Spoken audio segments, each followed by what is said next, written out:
Hi hello అందరికీ నమస్తే అండి.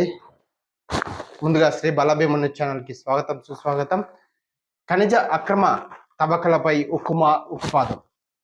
ప్రభుత్వ పనులకు టీజీఎండీసీ నుంచే ఇసుక సరఫరా చేయాలంటూ కూడా మైనర్ మినరల్స్ బ్లాక్ల వేలానికి టెండర్లు పిలవండి. గనుల శాఖపై సమీక్షలో ముఖ్యమంత్రి రేవంత్ రెడ్డి సంచలన వ్యాఖ్యలు చేయడం జరిగింది. ఇకపోతే ఇసుకతో పాటు ఇతర ఖనిజాల అక్రమ సరఫరాపై ఉక్కుపాదం మోపాలని ముఖ్యమంత్రి రేవంత్ రెడ్డి సూచించారు. కఠిన చర్యలతోనే అక్రమాలను అడ్డుకోగలమని, ప్రభుత్వానికి ఆదాయం పెంచగలమన్నారు.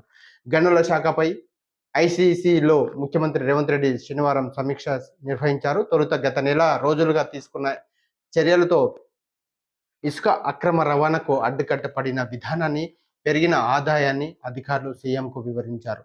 ఈ సందర్భంగా ఇసుక రీచ్లో తవ్వకాలు, రవాణా, వినియోగదారులకు తక్కువ ధరకు ఇసుక సరఫరాపై అధికారులకు ముఖ్యమంత్రి పలు సూచనలు చేయడం జరిగింది. ప్రభుత్వంలోని నీటిపారుదల, ఆర్ఎండ్బి, పంచాయతీరాజ్తో పాటు వివిధ శాఖల ఆధ్వర్యంలో చేపట్టే పనులకు టీజీఎండీసీ నుంచే ఇసుక సరఫరా చేసేలా చూడాలన్నారు. పెద్ద మొత్తంలో నిర్మాణాలు చేపట్టే నిర్మాణ రంగ సంస్థలకు అవసరమైన ఇసుకను టీజీఎండీసీ ద్వారానే సరఫరా చేయాలని సీఎం ఆదేశించారు. సరైన ధరలకు ప్రభుత్వమే ఇసుక సరఫరా చేస్తే అక్రమంగా సరఫరా చేసే వారిపై వినియోగదారులు ఆధారపడుతున్నారు. హైదరాబాద్ నగరంతో పాటు సమీప ప్రాంతంలోని ఇసుక ఎక్కువగా వినియోగం జరుగుతుందన్నారు.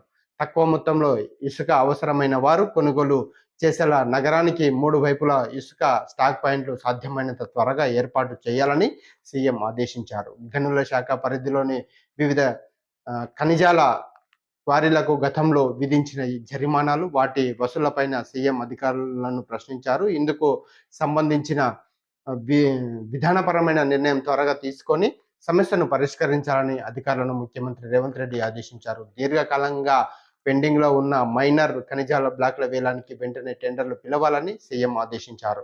సమీక్షలో ముఖ్యమంత్రి సలహాదారులు మౌలిక వసతులు శ్రీనివాసరాజు, ముఖ్యమంత్రి ప్రిన్సిపల్ సెక్రటరీ శేషాద్రి, ముఖ్యమంత్రి కార్యదర్శి మాణిక్ రాజ్, రాష్ట్ర గనుల శాఖ డైరెక్టర్ కె శశాంక, గనుల శాఖ కార్యదర్శి శ్రీధర్, టీజీఎండీసీ ఎండి సుశీల్ కుమార్లతో పాటు తదితరులు పాల్గొన్నారు.